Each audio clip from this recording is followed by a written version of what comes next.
in the collective. Such a culture clash took place in October 2019 when the then general manager of the Houston Rockets tweeted an image expressing support for Hong Kong's pro-democracy protest movement. He quickly pulled down his tweet and explained that his views weren't representative of his team's views or the NBA's views.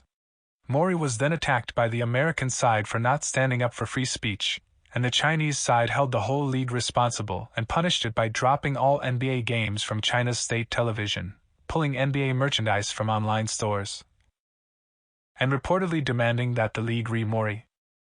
This clash arose because of how important free speech is to Americans and because Americans believe that the organization should not be punished for the actions of the individual. The Chinese, on the other hand, believe that the harmful attack needed to be punished and that the group should be held accountable for the actions of the individuals in it. One can imagine much bigger cases in which much bigger conflicts arise due to such differences in deep-seated beliefs about how people should be with each other. When they are in a superior position, the Chinese tend to want A, the relative positions to be clear, B, the subordinate party to obey, and C, the subordinate party to know that, if it doesn't do so, it will be punished. That is the cultural inclination style of Chinese leadership. They can also be wonderful friends who will provide support when needed. For example, when the governor of Connecticut was desperate to get personal protective equipment in the RST big wave of COVID-19 illnesses and deaths and couldn't get it from the US government or other American sources, I turned to my Chinese friends for help and they provided what was needed, which was a lot. As China goes global, a number of countries' leaders have been both grateful for and put by China's acts of generosity and strict punishments. Some of these cultural differences can be negotiated to the parties' mutual satisfaction, but some of the most important ones will be very difficult to negotiate away. I think the main thing to realize and accept is that the Chinese and Americans have different values and will make different choices for themselves than the other would like. For example, Americans might not like how the Chinese handle their human rights issues, and the Chinese might not like how Americans handle their human rights issues. The question is, what should be done about that? Should Americans GHT with the Chinese to impose what they think the Chinese should do on them and vice versa, or should they agree not to intervene into what each other does? In my opinion, it is too difficult, inappropriate, and probably impossible to force others in other countries to do what they strongly believe is not good for them. The United States' ability to impose things on the Chinese and China's ability to impose things on the United States will be a function of their relative powers. While I just explored the US-China war issues, conveying the little that I know about them relative to what I need to know, I want to remind you that these wars are far more complex than one-to-one conflicts. They are like multidimensional chess games because many countries are involved with many other countries in many dimensions. For example, when I think of US-China relations, I have to think way beyond their bilateral relations to think about their multilateral relationships in all important dimensions, e.g., with all notable Asian, European, and Middle Eastern governments and private sectors, and with all of those countries' important relationships with the other countries, etc. In other words, in order to think about the US-China relationship, I have to think about the Saudi Arabia-US and the Saudi Arabia-China relationship, and to that I have to think about the Saudi Arabia-Iran relationship, the Saudi Arabia-Israel, the Saudi Arabia-Egypt, and many other relationships in all of their important dimensions, plus the other analogous relationships. Without the aid of a good computer and a whole lot of data, it is impossible to follow, let alone understand, what's going on. It is way beyond me, and frankly when I speak with world leaders it's shocking how little they really understand what the others in this multidimensional chess game are really thinking. The risk of unnecessary war. As I explained in Chapter 6, stupid wars often happen as a result of a tit-for-tat escalation process in which responding to even small actions of an adversary is more important than being perceived as weak. Especially when those on both sides don't really understand the motivations of those on the other side. History shows us that this is especially a problem for declining empires, which tend to GHT more than is logical because any retreat is seen as a defeat. Take the issue of Taiwan. Even though the US guiding to defend Taiwan would seem to be illogical, not guiding a Chinese attack on Taiwan might be perceived as being a big loss of stature and power over other countries that won't support the US if it doesn't GHT and win for its allies. Additionally, such defeats can make leaders look weak to their own people, which can cost them the political support they need to remain in power. And of course, miscalculations due to misunderstandings when conflicts are transpiring quickly are dangerous. All these dynamics create strong pulls toward wars accelerating. Even though such mutually destructive wars are so much worse than cooperating and competing in more peaceful ways. There is also risk of untruthful, emotional rhetoric taking hold in both the US and China, creating an atmosphere for escalation. For example, in a recent Pew survey, a record 73% of Americans had an unfavorable opinion of China, 73% believed the United States should promote human rights in China, and 50% believed the US should hold China responsible for the role it played in COVID-19. Though I don't have surveys of Chinese public opinion of the United States, I am told by many people that it has deteriorated. It wouldn't take much to have these people demand accelerations of the conflicts. Ultimately, it would be wise for leaders and citizens of both countries to recognize that the US and China are in a competition of systems and abilities. Each will inevitably follow the system that they believe works best for them. Americans have a slight lead in power, but it is shrinking and they're outnumbered, and history has shown that while numbers of people can matter a lot, other factors matter more, so even small population empires become leading world powers if they manage themselves well. That all implies that what's most important to being strong is how we act with ourselves.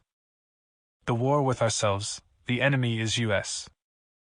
Our greatest war is with ourselves because we have the most control over how strong or weak we are. Because it is pretty clear what makes countries strong and weak, and because these strengths and weaknesses are measurable, it is easy to see how each country is doing. These factors were laid out in the RST and second chapters and measured by 18 determinants. I will review them here, and in the next and NAL part, I will show these determinants for most countries and will explore the leading indicators of them so that we can make projections of what's to come. Before we do that, let's review the SPICC items that help make a great empire. They are: leadership that is strong enough and capable enough to provide the essential ingredients for success, which include strong education. By strong education, I don't just mean teaching knowledge and skills, I also mean teaching strong character, civility, and a strong work ethic, which are typically taught in the family as well as in school. These lead to improved civility that is reacted in factors such as low corruption and high respect for rules, such as the rule of law. People being able to work well together, united behind a common view of how they should be together, is also important. When people have knowledge, skills, good character, and the civility to behave and work well together, and there is a good system for allocating resources, which is significantly improved by being open to the best global thinking, the country has the most important ingredients in order to succeed. That leads to it gaining greater competitiveness in global markets, which brings in revenues that are greater than expenses, which leads the country to have strong income growth, which allows it to make increased investments to improve infrastructure, education, and research and development, which lead it to have rapidly increasing productivity. Increasing productivity is what increases wealth and productive capabilities. When the country achieves higher productivity levels, it can become productive inventors in new technologies. These new technologies are valuable for both commerce and the military. As the country becomes more competitive in these ways, naturally it gains a rising and significant share of world trade, which requires it to have a strong military to protect its trade routes and to influence those who are important to them outside their borders. In becoming economically preeminent, the country develops strong and widely used currency, equity, and credit markets. Naturally, those dominant in trade and capital have their currency used much more as the preferred global medium of exchange and the preferred storehold of wealth, which leads to their currency becoming a reserve currency and the building of at least one of the world's leading financial centers for attracting and distributing capital and expanding their trade globally. Whatever makes these measures go up is good, and whatever makes them go down is bad. For this reason, it is wise for citizens of all countries to ask themselves how well they collectively, and their leaders are doing at making the lines in these measures go up. I also hope that they will remember the cause-EECT relationships, avoiding the excesses and divisions that lead to declines. As for the case at hand, the internal wars and challenges in both China and the US are more important and bigger than external wars and challenges. These include political wars within the leadership of the country and at all levels of government, wars between different factions, example, the rich and the poor, the rural and the urban, conservatives and progressives, ethnic groups, etc., demographic changes, climate change, etc. Fortunately, the most important of these forces are within our control and are measurable, which allows us to see how we are doing and, if we're not doing well, to make changes so these things move in the right directions. By and large, we will get what we deserve. As Churchill said to the British people, deserve victory. Decoupling, while required given the circumstances, will be decupled and will lead to significantly reduced e-sciency. China's main program for building self-sufficiency goes under the name of dual circulation. One knowledgeable party described it as a compartmented rather than a broad-based decoupling, which makes sense to me. One in North America-based companies in a 2019 CNBC Global CFO Council survey claimed to have had intellectual property stolen by Chinese companies. It is widely recognized that regime change has been commonly employed by the United States for managing its world order. This statement was made in connection with the Taiwan reunification issue. The shares of dollar-denominated debt are large in relation to a. The percentage of asset allocations that international investors would hold to balance their portfolios well, b. The sizes of reserve currency holdings that are appropriate to meet trade and capital outfunding needs, and c. The size and importance of the U.S. economy relative to other economies. Dollar-denominated debt is now disproportionately large because the dollar is the world's leading reserve currency, which means it is perceived as a safer asset than it really is, and because dollar borrowings have been disproportionately large. Now most of those who are responsible for determining what the shares of their holdings should be in different markets are not inclined to increase the shares in line with the greater amounts of U.S. bonds to be sold, and are in fact considering reducing their shares held in U.S. debt, which, if it happens, will require larger purchases by the Federal Reserve. This data is adjusted for purchasing power parity. In fact, it is a challenge for the Chinese to deal with the lack of continuity of policies and directions in thus arising from seemingly whimsical shifts in what matters to the American public as expressed in whom they choose to represent them. Part 3. The Future. Chapter 14. The Future. He who lives by the crystal ball is destined to eat ground glass, is a market adage I learned when I was about 14. Since I've personally experienced it to be true, it has affected how I look at both the future and the past. I have learned to look at the past, 1, to determine what's likely to happen, and 2, to protect myself and others I am responsible for against the possibility I am wrong or missing something important. While you and I and others can argue about the patterns and cause-EECT relationships described in this book, if you are reading this for practical purposes rather than just casual interest, then you, like me, need to do those two things well. The purpose of this chapter is to share my thoughts about how I approach the future. While what I don't know about the future is probably much more than what I do know is also a lot. Dealing with the future is all about 1, perceiving and adapting to what is happening, even if it can't be anticipated, 2, coming up with probabilities for what might happen, and 3, knowing enough about what might happen to protect oneself against the unacceptable, even if one can't do that perfectly. Knowing how things have changed in the past leads me to consider the possibility that something similar might happen in the future. That is a big advantage relative to being unaware. For example, there are numerous examples in history of revolutions, wars, and acts of nature leading to violent events in which virtually all wealth is wiped out or confiscated.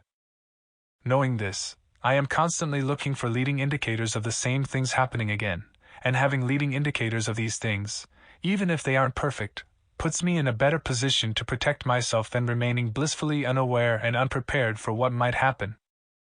While that example is of a worst-case scenario, being unaware of best-case scenarios can be equally bad. I remember very well how my dad and his friends failed to take advantage of the boom that followed the Great Depression and World War II, as their mindsets had been formed by those awful eras. In playing the game of life, it pays to do one's best to understand how the world works, imagine the full range of possibilities, and know how to spread one's bets around well. While I will pass along my thinking, please remember that everything I say is debatable. The purpose of this whole project is to improve my assessed probabilities of being right. As such, it is a work in progress, and I hope you will join me in evolving it. To that end, I plan to continually update my understandings of these patterns and lessons at where we can interact to re-any the picture. My approach. To quickly review, my approach is based on my ideas about A, evolution, which causes changes over time, generally toward improvement, such as increasing productivity, B, cycles, which cause rhythmic ups and downs in the economy and bumps along the way, and C, indicators that can help us see where we are in the cycles and what might come next. I will recap my thoughts on each. Evolution. The most important things evolve in ways that are easy to see and extrapolate forward, so it's not difficult to get a pretty good sense of roughly where they are likely to be in the future, so long as a once-in-500 years type game changer doesn't come along. The following charts tell the story about population, life expectancy, and prosperity. Let's start with world population. The chart on the left starts at 1500 and the one on the right starts at 1900. I show them both because I want you to see how different one's perspective would be if one were looking back 100 years from 1900 versus 100 years from today. Note how dramatically the population grew in the 20th century. Also note that the major historical events mentioned in this book, including the Great Depression, the 2 World Wars, and any number of natural catastrophes, had no visible EECT on the larger evolutionary trend. The next 2 charts show the population growth rate. Notice the big ups and downs that don't show up in the prior charts because they are so minor in comparison to the long-term trend. If we had personally experienced any of this volatility, it would have felt like a life or death experience. The next 2 charts show a similar picture for life expectancy. There are a lot more wiggles in these charts than in the previous ones because average life expectancy changes more when there are big events like wars and pandemics. I will show you what those big killers were and where they occurred at economic principles. Work. Note how life expectancy stayed roughly the same for about 350 years and then accelerated starting around 1900. When there were big improvements in infant mortality rates and several medical advances, like antibiotics. Now let's look at economic prosperity as measured by real GDP. The RST chart shows a similarly sweeping picture. The real value of what was produced per person grew slowly until the 19th century and then accelerated, with that broad evolutionary trend dominant relative to the wobbles within it. The next chart shows real wealth per capita since 1900. From 1900 until 1945, there was no increase to speak of as that was the late cycle transition phase from the 19th century boom to the New World Order in 1945. Peace and prosperity followed the creation of the New World Order, and the uptrend was strong and pretty steady, even though the movements around it felt big when we went through them. With these evolutions in mind, let's start looking toward the future. If we look back carefully to see how the present was created, we can see that these evolutionary advances didn't just happen on their own. Every day, there were events that acted the present while people's actions shaped them.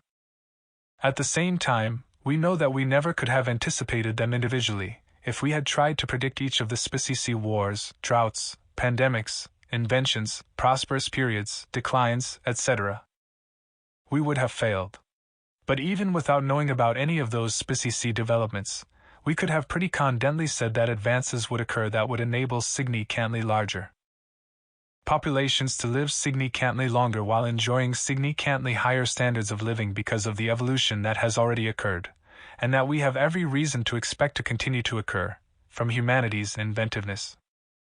We could have also confidently asserted that there would be booms and busts, feasts and famines, and periods of great health and disease along the way.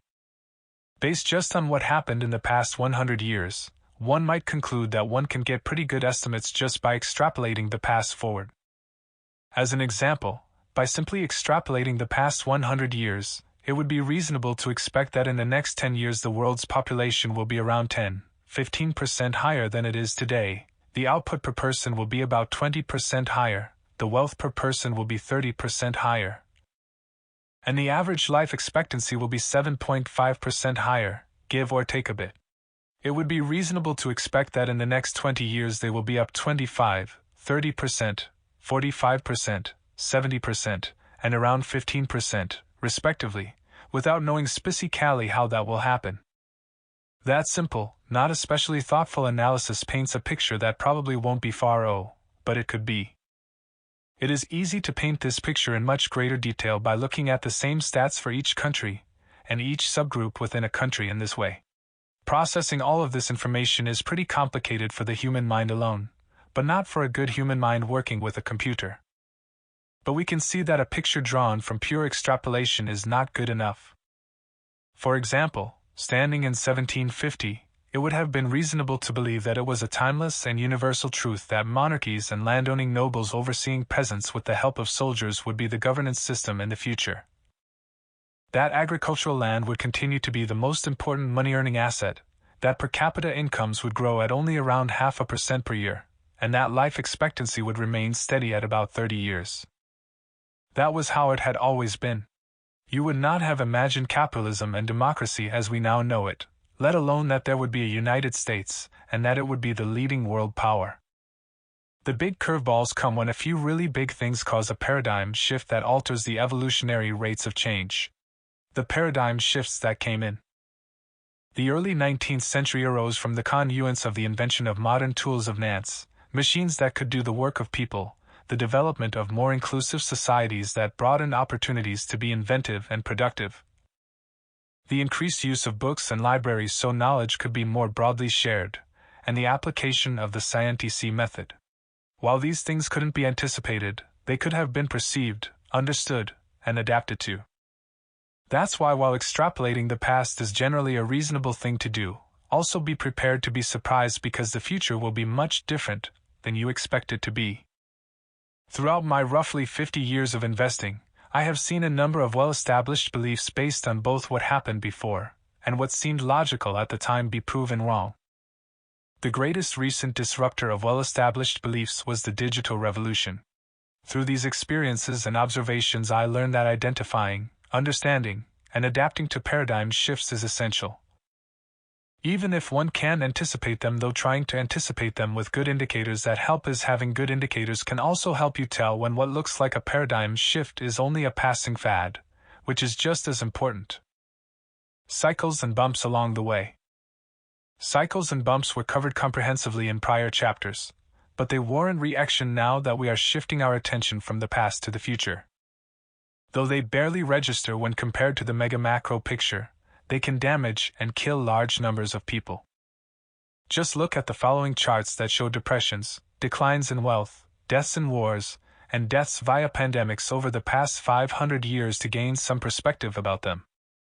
Those bad times were even worse than they look because the charts capture them in terms of averages. As such, they understate the severity of the experience for the people who were most directly affected. Most people don't think about this darker picture. They look at the positive post-1945 trends and extrapolate them forward. It's up to you to decide if you're in that camp too. As for me, seeing that these big, deadly things have happened in the past leads me to distrust the belief that they won't happen again.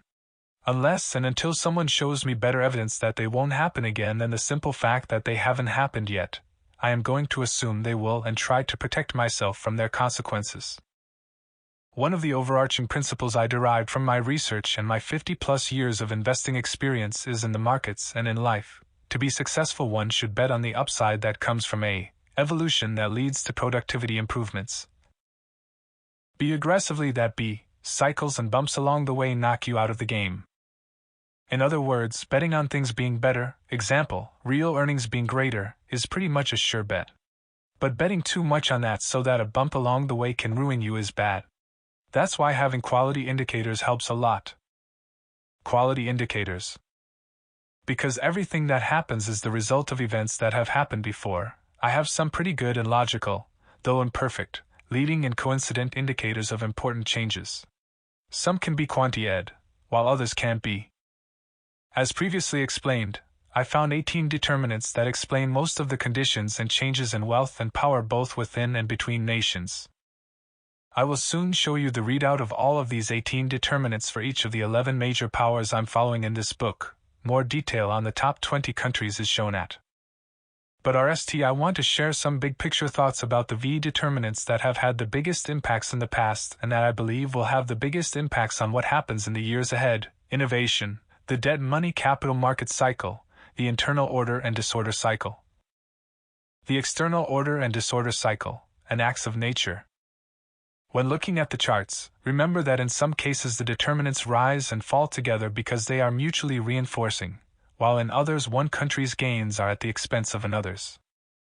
For example, inventing new technologies raises all of humanity's living standards, but it puts the countries that are better at inventing in a superior position. Rising levels of military strength are clearly less beneficial for humanity, as they benefit some countries at the expense of others. Humanity's inventiveness. As previously discussed, innovation and inventiveness are clearly the most powerful determinant of a country's conditions.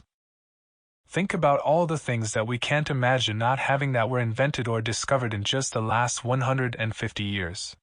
Before we had them, nobody could have imagined them. E.g., the telephone, the electric light bulb, the internal combustion-powered vehicle, the radio, movies, the airplane, television, antibiotics, the computer, nuclear weapons, nuclear power plants, GPS, digital cameras, online shopping, the internet, online search, online banking, social media, Wi-Fi, the iPhone, CRISPR gene editing, etc., etc., etc. Progress unfolds in big and steady ways to shape the future, but does so through specific breakthroughs that we can't imagine. That is what evolution in technologies and techniques looks like. Evolution in most everything else, approaches to life, domestic and international politics, etc., happens in a similar way. I believe that humanity's evolution through its inventiveness is accelerating and that most people will benefit from it. That is because the most significant inventions we are now seeing, and that we know we will see many more of, improve the quality and quantity of all thinking. These inventions are coming in the forms of advances in computers, AI, and other thinking-related technologies.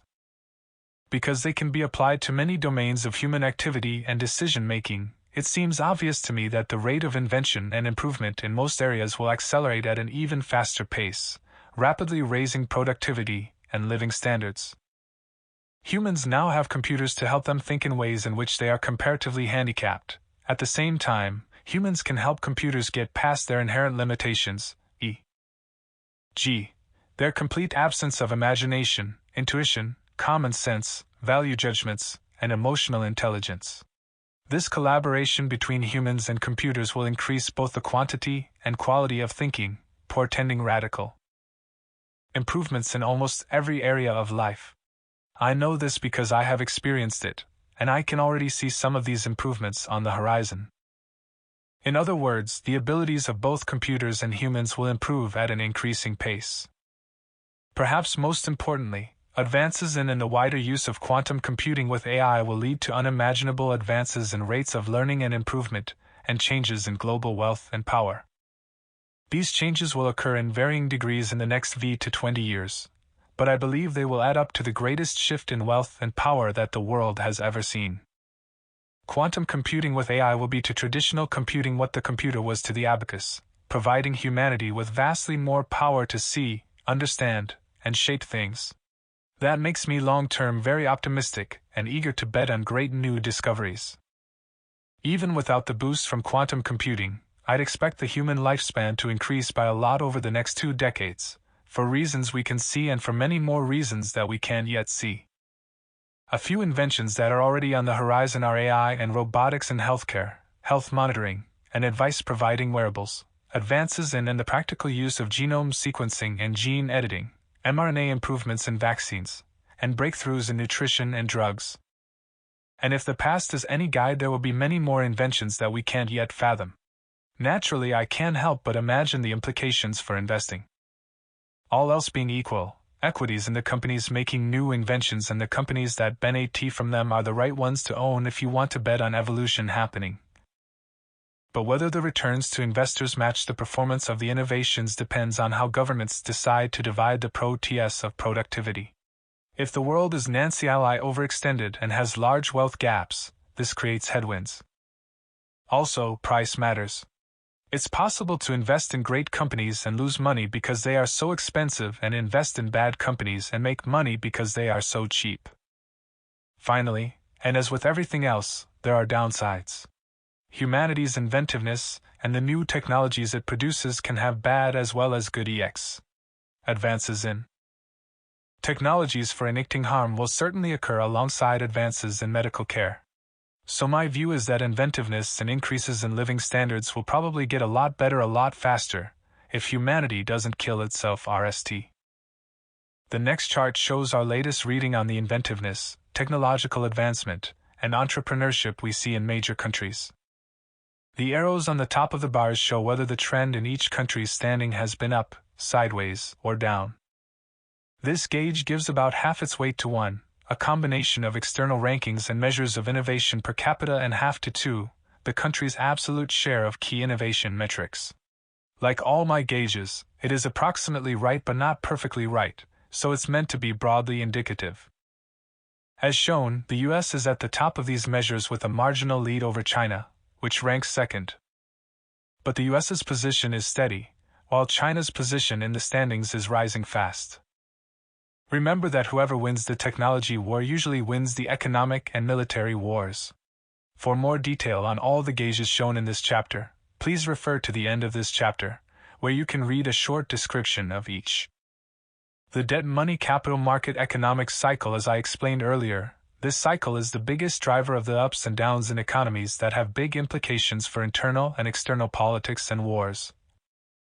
So knowing where countries are in this cycle is essential to anticipating what's likely to come next.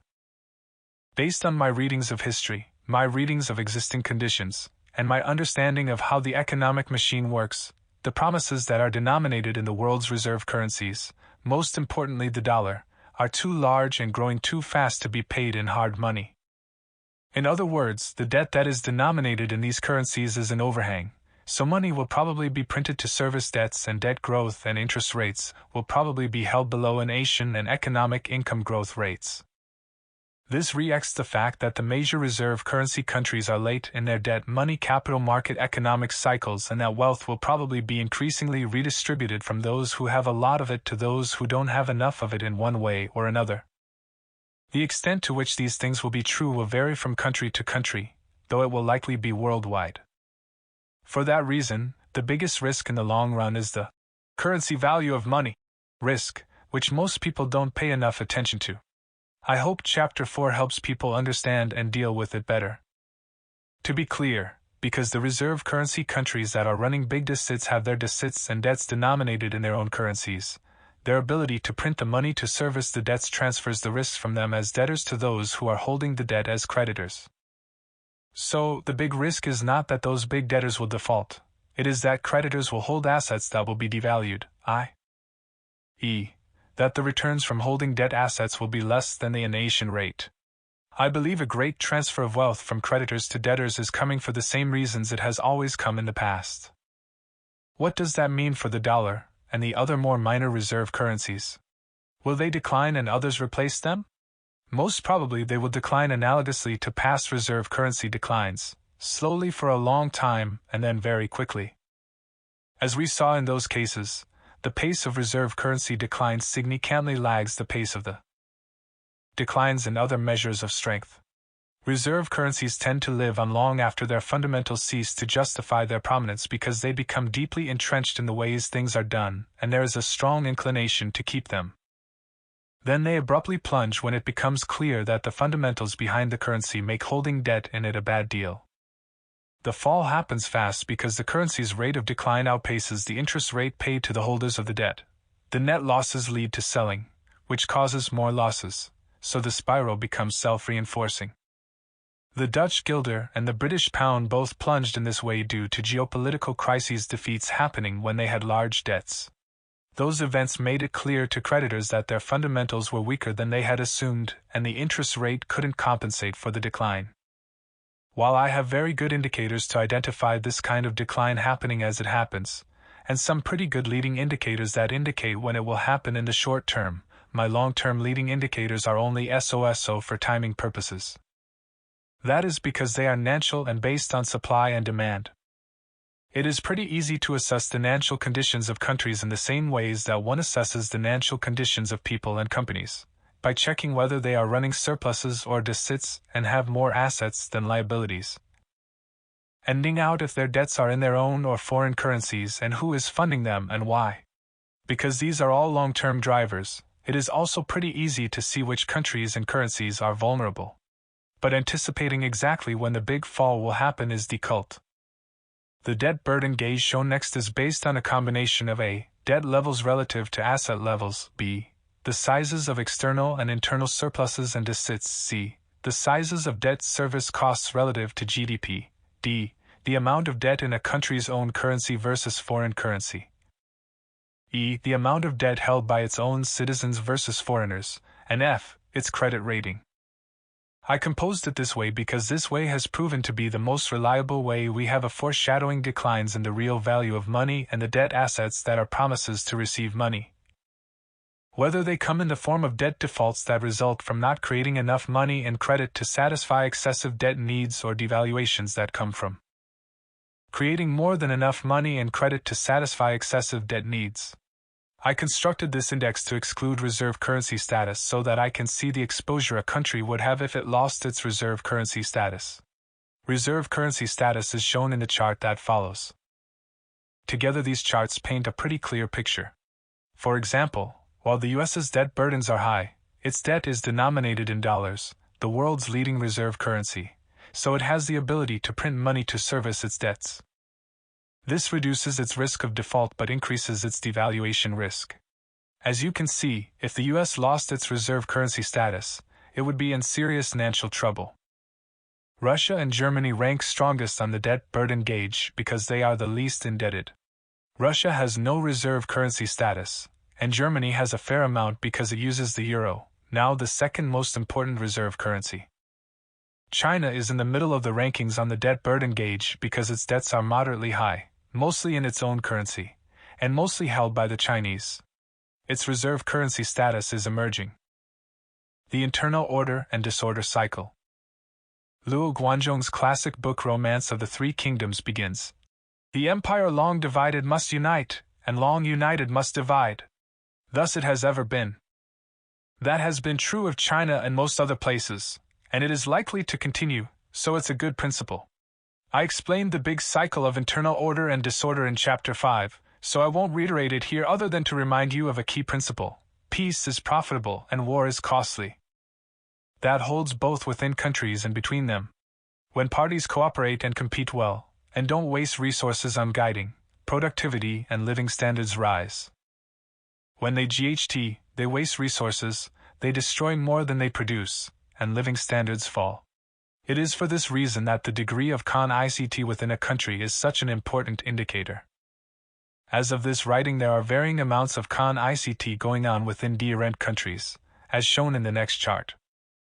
Internal con-ICT is especially high in the United States, which appears to be in stage 5 of the cycle, while China appears to be in stage 3.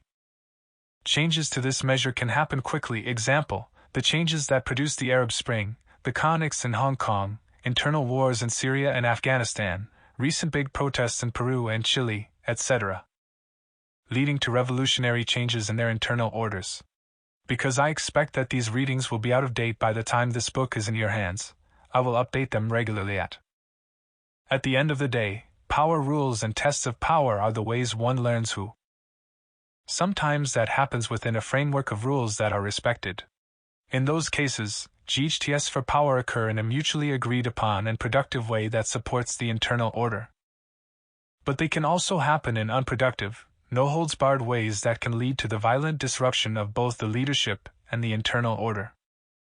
While I think that the odds of the US devolving into a stage 6 dynamic within the next 10 years are only around 30%, that is a dangerously high risk that must be protected against, and watched closely via my coincident and leading indicators. All internal orders, even those that are not democratic, have rules about how decisions are made and how power is gained and shared. Because one can usually see how well these governance rules are respected or ignored, it is pretty easy to see when an internal order is being threatened by an emerging civil war. For example, when close elections are adjudicated and the losers respect the decisions, it is clear that the order is respected. When power is fought over and grabbed, that clearly signals the significant risk of a revolutionary change with all its attendant disorder. There have been signs of that happening in the US, with some people contesting the validity of elections and expressing a willingness to GHT for their aims. This bears watching. There is also an exceptional amount of polarization in the US right now, as reacted in the stats. Survey data about the sentiments of the voters paints a picture of polarization and intransigence. For example, in a 2019 Pew survey, 55% of Republicans and 47% of Democrats viewed the other as more immoral than other Americans, and 61% of Republicans and 54% of Democrats said that those of the other party don't share their values. When asked whether they had warm or cold feelings to those of the other party, 79% of Democrats and 83% of Republicans said they had cold, or very cold, feelings for members of the other party. Another study reported that 80% of Democrats think that the Republican Party has been taken over by racists, and 82% of Republicans think that the Democratic Party has been taken over by socialists. A 2010 study showed that nearly half of Republican parents and a third of Democratic parents would be displeased if their child married someone from the other political party. That compares with about 5% for both parties in 1960. One recent survey showed that 15% of Republicans and 20% of Democrats thought the country would be better off if large numbers of the other side just died. Very important and very telling political connects and changes lie ahead in the next few years. They will be indicative of what the next stage in the increasingly disorderly internal orders will be like in the major countries, especially in the US. While the United States looks like it is in the precarious stage 5 of the cycle, it also has the longest-lasting and most widely admired internal order. As explained in Chapter 5, this makes it less likely that it will be abandoned, but more traumatic if it is. The most reliable signs of an escalation to civil war are 1. The rules being disregarded, 2. Both sides emotionally attacking each other, and 3. Blood being spilled. While Stage 6 is the most dysfunctional and harmful stage, increasing amounts of dysfunction happen in the stages leading up to it. These sorts of connects can exist throughout society, not just in government. Shown next is how the con-ICT gauge has changed for the US since the late 1700s, including the breakdowns between the two subgauges. What these charts re-ECT is that the overall level of con-ICT within the United States is now as high as it's been since the Civil Rights and Vietnam War protests of the late 1960s, but meaningfully less than it was then.